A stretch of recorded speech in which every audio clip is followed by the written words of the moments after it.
Hello friends, आता आपण बघूया 10 एप्रिलचा लग्नानंतर होईलच प्रेम याचा एपिसोड रिव्ह्यू.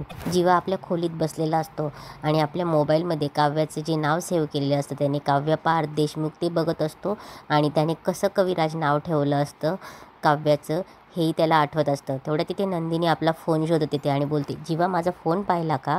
कुठे गेला असेल हा? याला काही पाय फुटले का? तेव्हा जीवा ओरडतो, आता मला कसं माहिती? तेव्हा नंदिनी बोलते, अरे तुम्ही एवढं चिडचिड काय करताय? मी तुम्हाला काहीच बोलत नाही, मी माझंच स्वतःशी बोलते. तेव्हा जीवा बोलतो, मग मनातल्या मनात बोल. तेव्हा नंदिनी पुन्हा फोन शोधायला लागते, तिला फोनच भेटत नसतो. तेव्हा ती बोलते, ऐका ना, माझा फोन सापडत नाही. तेव्हा जीवा बोलतो, मग आता मी काय करू? तेव्हा नंदिनी बोलते, तुम्ही काही नका करू, फक्त माझ्या फोनवर फोन करा. तेव्हा जीवा बोलतो, नंबर सांग तुझा. तेव्हा नंदिनी बोलते तेव्हा जीवा बोलतो, अगं नंबर सांग तुझा, नंबर सांग म्हटलं मी. तेव्हा नंदिनी बोलते, तुमच्या फोनमध्ये माझा नंबर सेव्ह नाही आहे. तेव्हा जीवा बोलतो, हा काय प्रश्न आहे? तुझा नंबर जर माझ्या फोनमध्ये सेव्ह असता तर मी तुला विचारलं असतं का? तेव्हा नंदिनी बोलते, कमाल आहे, या पूर्ण जगामध्ये तुम्ही एकमेव असा नवरा आहात ज्याच्या फोनमध्ये बायकोचा नंबर सेव्ह नाही आहे. बायकोचा नंबर सेव्ह नाही आहे? तुम्हाला माहिती आहे का, माझ्या बाबांना माझ्या आईचा नंबर तोंडपाठ आहे आणि तुम्ही नाही. म्हणजे मी एवढी मदत करते तुमची आणि तुमच्याकडे साधा माझा नंबरसुद्धा सेव्ह नाही. तेव्हा जीवा बोलतो, किती बडबड करतेस तू? मदत करतोय ना, मग सांग ना नंबर. तेव्हा नंदिनी बोलते, मला मदत नको तुमची, मी माझी समर्थ आहे. जीवा बोलतो, हां, आणि नंदिनीवर एक ड्रेस फेकून मारतो आणि बोलतो, गेलीस उडत. तेव्हा नंदिनी बोलते, हा जो पसारा करतात ना तुम्ही, त्यामुळे मला माझी एकही वस्तू सापडत नाही. या पसाऱ्यामध्ये तुम्हाला तुमच्या वस्तू सापडत असतील, मला सापडत नाही. मला इतका महत्त्वाचा फोन करायचा आहे. तेव्हा जीवा बोलतो, नुसती बडबड करतेस, नुसती बडबड, फुकटचा टॉक टाईम येतो. नंबर सांग पटकन, आणि नंबर सोडून काही बोलू नको. तेव्हा नंदिनी त्याला नंबर सांगते. तेव्हा नंदिनी नंबर सांगून मोकळी होते. तेव्हा जीवा बोलतो, कोणी मागे लागलंय? तेव्हा नंदिनी बोलते, नाही. तेव्हा जीवा बोलतो, मग सावकाश सांग. तेव्हा नंदिनी अगदीच सावकाश नंबर सांगायला लागते, एक एक नंबर. तेव्हा जीवा बोलतो, स्लो आणि फास्ट याच्या मधलं बोर काहीतरी. तेव्हा नंदिनी बोलते, 5048. तेव्हा जीवा फोन लावतो आणि फोन जीवाच्या खालीच असतो आणि फोन वाजतो. तेव्हा नंदिनी बोलते, इतक्या वेळ तुम्ही माझ्या फोनवर बसला होतात म्हणून मला फोन सापडत नव्हता. तेव्हा जीवा फोन काढून देतो आणि बोलतो, घे. आणि परत बघतो, 1 मिनिट, पसारेवाला. इकडे वसू कॉफी घेऊन येते. तेव्हा रम्या बोलते, काय गं, ही कॉफी कोणासाठी आणली? तेव्हा वसू बोलते, काव्यासाठी. अगदी तिला आवडते ना तशी केली आहे. तेव्हा रम्या बोलते, तू काव्यासाठी कॉफी आणली आहेस? अगं आई, घरातलं कोणी ऐकलं ना तर चक्कर येऊन पडतील माणसं. तेव्हा वसू बोलते, अगं बिंडोक, आपल्या मिशन पासवर्डसाठी केलं आहे हे. तेव्हा रम्या बोलते, अगं उगाच तू असं पुढे पुढे केलं तर तिला संशय येईल ना. तेव्हा वसू बोलते, तू शांत बस, उगाच नाट लावू नको. आता मी सांगते तुला, ते ऐक. आता थोड्या वेळाने काव्या इथे येईल. मग मी तिला म्हणेल, काव्या ये ना, बस बाळा, मी तुझ्यासाठी तुझ्या आवडीची कॉफी केली आहे. आणि मग ती बसेल. मग मी हळूच तुला खुणकवेल आणि मग तू तिच्या मोबाईलवर एक मेसेज पाठव. मग मी म्हणेल, अगं काव्या, तुला कोणाचा तरी मेसेज आला आहे.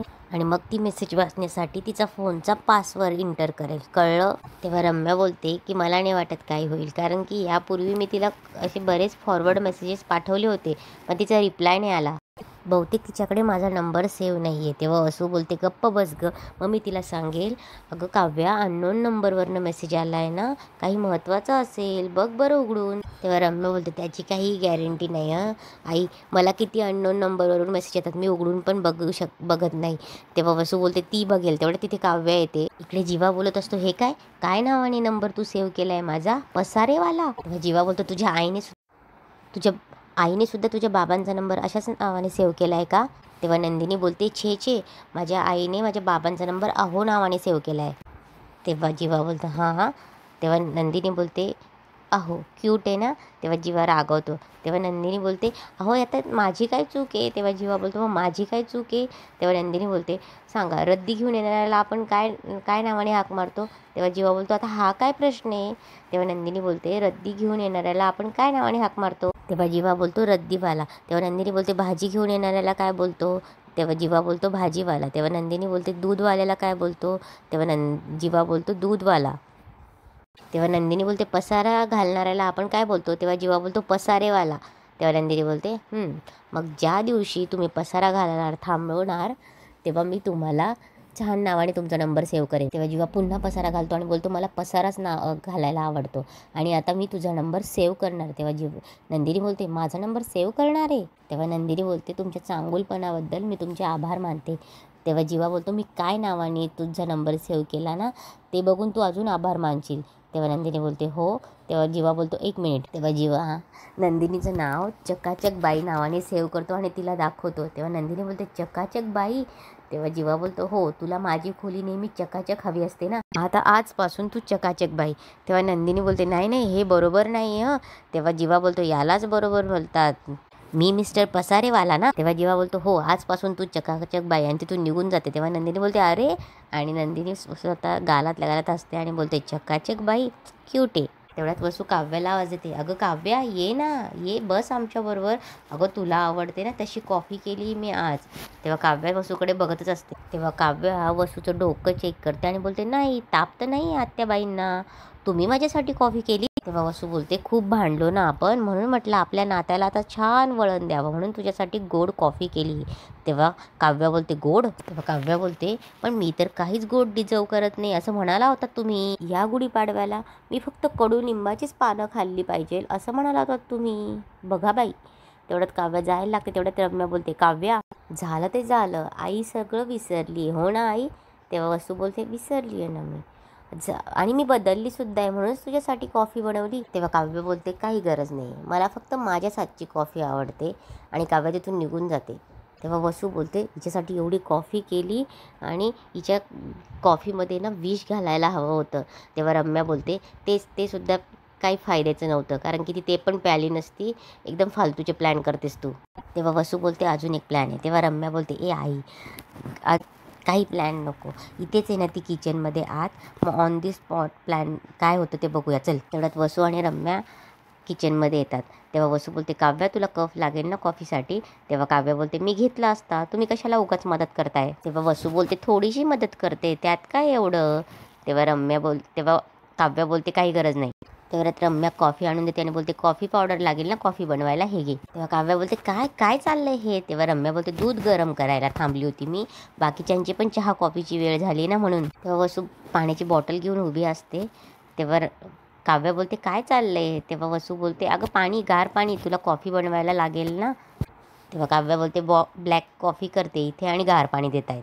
तेव्हा काव्या वसूकडे बघते आणि बोलते, काय चाललंय, खरंच सांगा आत्याबाई, काय चाललंय, देते काय. तेव्हा वसू बोलते, अगं नाही, मदतीसाठी थांबले होते, इतकंच. तेव्हा काव्या बोलते, मस्त इंडिपेंडंट मुलगी आहे मी. तेवढ्यात वसू रम्याला खुणवून तिथून निघून जाते. तेवढ्यात आरुषीचा फोन वाजतो. तेव्हा काव्या बोलते, आरुषीचा फोन. तेवढ्यात रम्या तिचा फोन हातात घेते आणि तिला देते की तुझा फोन वाजतोय. तेव्हा काव्या बोलते, रम्या, तुला किती वेळा सांगितले की माझ्या फोनला हात नको लावत जाऊ म्हणून, काय चाललंय तुझं, ऐकत का नाही तू. तेव्हा रम्या बोलते, वाजत होता म्हणून. तेव्हा काव्या बोलते, घे, कट झाला फोन. तेव्हा काव्या पुन्हा फोन करायला आरुषीला फोन करते आणि तो लॉक कोड टाकते. रम्या चोरून तो लॉक कोड बघते आणि रम्या तिथून पटकन निघून जाते. तेव्हा रम्या पटकन बाहेर पळते आणि तिच्या आईला बोलते, आई, मिशन पासवर्ड सक्सेस. तेव्हा वसू बोलते, आता पुढे. तेव्हा रम्या बोलते, आता पुढे काय, लवकरच तिचा वीक पॉईंट हातात लागेल ना. तेव्हा वसू बोलते, अगं पण त्यासाठी तिचा मोबाईल मिळायला हवा ना. तेव्हा रम्या बोलते, हो. तेव्हा रम्या बोलते, आयडिया, त्यासाठी माझ्याकडे एक आयडिया आहे. पार्थ फोनवर बोलत बोलत त्याच्या खोलीतनं बाहेर जातो. काव्या तिथे असते. तेवढ्यात रम्या तिथे येते, कल्पनाला घेऊन येते आणि बोलते, हे 1000 रुपये, आणि हे 1000 रुपये घे, आणि मी जसं सांगितले तसं व्हायला पाहिजे. तेव्हा कल्पना बोलते, अहो रम्याताई, त्या काव्याताई कशा आहेत माहिती आहे ना, ओरडल्या तर. तेव्हा रम्या बोलते, हे बघ, त्या चिडल्या ना, त्याचे वेगळे 1000 रुपये देईल मी तुला, जा तू, जा, काय होणार नाही, बघ, जा. तेव्हा कल्पना मध्ये जाते आणि बोलते, काव्याताई, तुमच्यासाठी ज्यूस आणलंय. तेव्हा काव्या बोलते, कल्पनाताई, मी ऑलरेडी कॉफी पिते, मला ज्यूस नको आहे, कोणी सांगितलं. तेव्हा कल्पना बोलते, ते मी स्वतःहून आणला, उन्हाळा सुरू आहे ना. तेव्हा काव्या बोलते, that's so sweet of you कल्पनाताई, पण मला ज्यूस नको आहे, मी कॉफी पिते आहे ना, मी ज्यूस नंतर घेईन. तेव्हा रम्या कल्पनाला खुणवते. तेव्हा कल्पना तो ज्यूस काव्याच्या ड्रेसवर सांडवते आणि बोलते की, काव्याताई, आता आणलाय तर घ्या, असं म्हणून ती पटकन ड्रेसवर सांडते आणि बोलते, सॉरी, चुकून झालं. तेव्हा काव्या बोलते, ठीक आहे, तुम्ही आधी शांत व्हा. काव्या फोन टेबलवर ठेवते. तेव्हा काव्या बोलते, तुम्ही जा, मी बघते. तेव्हा कल्पना सॉरी बोलून तिथून निघून जाते. काव्या बाथरूममध्ये ड्रेस साफ करायला जाते. तेवढ्यात रम्या पटकन आतमध्ये शिरते आणि पटकन काव्याचा फोन हातात घेते, तिचं पासकोड टाकते. तेव्हा नंदिनीचं लक्ष जातं. नंदिनी आतमध्ये खोलीत येते आणि पटकन रम्याकडनं तिचा फोन घेते आणि बोलते, तू इथे काय करतेस, आणि हा फोन काव्याचा आहे ना. तेव्हा रम्या बोलते, हो का, इथे खाली पडला होता म्हणून मी. तेव्हा नंदिनी बोलते, खोटं बोलू नकोस रम्या, बघितलंय तुला मी काव्याचा फोन चेक करताना. तेव्हा रम्या बोलते अगं नाही. तेव्हा रम्या बोलते नाही मी फक्त उचलून ठेवत होते. तेव्हा नंदिनी बोलते तुला एकदा सांगितलेलं कळत नाही का गं? याआधीही तुला मी सांगितलंय की माझ्या बहिणीपासून लांब राहायचं, तरी सुद्धा तुझी मजल गेली तिचा फोन चेक करण्यापर्यंत. तू अशी नाही ऐकणार. चल बाहेर चल. नंदिनी रम्याचा हात पकडते आणि तिला ओढत ओढत बाहेर घेऊन जाते. तेव्हा सगळे बाहेर हॉलमध्ये गोळा होतात. तेव्हा मानिनी बोलते काय झालं, ते काय गोंधळ चाललाय? तेव्हा नंदिनी बोलते आई इथे काय गोंधळ चाललाय हे रम्याच तुम्हाला सांगेल. तेवढ्यात काव्या पण येते. फोन कुठे आहे माझा? तेव्हा काव्या बोलते तुझा फोन माझ्याकडे आणि सुखरूप आहे, पण कुणाची तरी नजर होती त्यावर. तेव्हा काव्या बोलते म्हणजे? तेव्हा नंदिनी बोलते शेवटचं विचारते रम्या, तू बऱ्या बोलानं बोलणार आहेस की मी सांगू इथे सगळ्यांना काय झालंय ते? तेव्हा रम्या बोलते हे बघ तू जरा शांतपणे बोल माझ्याशी. आणि काय हे घराचं कोर्ट कशाला करतेस, कशाला एवढा ड्रामा करतेस? मी काहीही केलेलं नाहीये. तेव्हा नंदिनी बोलते हो खरंच तू काही केलेलं नसेल नाहीये, ठीक आहे तुला सांगायचं नसेल तर मी सांगते सगळ्यांना. तेव्हा नंदिनी बोलते ही रम्या काव्याच्या फोनमध्ये चोरून काहीतरी करत होती. तेव्हा काव्या बोलते हिने माझा फोन चेक घेतलेला? तेव्हा नंदिनी बोलते हो ही रम्या तुझा फोन चेक करत होती. तेव्हा रम्या बोलते अगं नाही काव्या मी नाही बघितला तुझा फोन. तेव्हा काव्या बोलते रम्या तुझी हिंमत कशी झाली माझ्या फोनला हात लावायची? तुला सांगितलंय ना मी माझ्यापासून आणि माझ्या फोनपासून लांब राहायचं. आत्ताच वॉर्निंग दिली ना मी तुला, माझ्या फोनला हात लावायचं नाही. का का अशी वागतेस ग? तेव्हा रम्या बोलते अगं ही नंदिनी वाटेल ते बोलते, तू तिचं ऐकू नकोस. तेव्हा काव्या बोलते का नाही ऐकायचं मी तिचं? मोठी बहीण आहे ती माझी, तिचंच ऐकणार मी. तेव्हा वसू बोलते काव्या माझ्या मुलीची ह्या भाषेत बोलायचं नाही हं, आणि मला खात्री आहे की ती असं काहीच करणार नाही. तेव्हा नंदिनी बोलते वसू आत्या शांत बसा तुम्ही. आता यावेळी रम्याला वाचवण्यासाठी तुम्ही येऊच नका. तिने काय केलंय काय नाही ती स्वतः सांगेल, फक्त 2 मिनिटं थांबा प्लीज. तेव्हा नंदिनी बोलते बोल ना रम्या, सगळ्यात आधी तर मला तू हे सांग तू काव्याच्या रूममध्ये काय करत होतीस? तेव्हा रम्या बोलते प्लीज ती काव्याची रूम नाही आहे, पार्थची रूम आहे. तेव्हा नंदिनी बोलते ती काव्या आणि तिच्या नवऱ्याची पार्थची रूम आहे, त्या रूममध्ये तू काय करत होतीस? तेव्हा रम्या बोलते मी काव्याला भेटायला गेले होते तिथे. तेव्हा नंदिनी बोलते पण काव्या तर रूममध्ये नव्हतीच, तू काय करत होती तिथे? तेव्हा रम्या बोलते आता काव्या रूममध्ये नव्हती हे नंतर कळलं ना मला. तेव्हा रम्या बोलते म्हणून मी. तेवढ्यात नंदिनी बोलते तिचा फोन चेक करत होतीस बरोबर ना? आता खोटं बोलण्याचा प्रयत्न सुद्धा करू नकोस रम्या, मी स्वतःच्या डोळ्यांनी पाहिले तुला काव्याचा फोन चेक करताना. तेव्हा नंदिनी काव्याकडे फोन देते आणि बोलते काव्या घे बघ तुझ्या फोनमध्ये सगळं व्यवस्थित आहे की नाही बघ. तेव्हा काव्या फोन घेते, पासकोड टाकते आणि बघते तर गॅलरी ओपन असते फोनची आणि वरती जीवाचा आणि तिचा फोटो असतो आणि ही जीवाही बघत असतो. फोटो बघून जीवा आणि काव्या एकमेकांकडे बघतात. तेव्हा काव्या मनात बोलते रम्याने माझा आणि जीवाचा फोटो बघितला की काय? ताईने पण बघितला असेल. आणि तिथेच आजचा एपिसोड संपतो.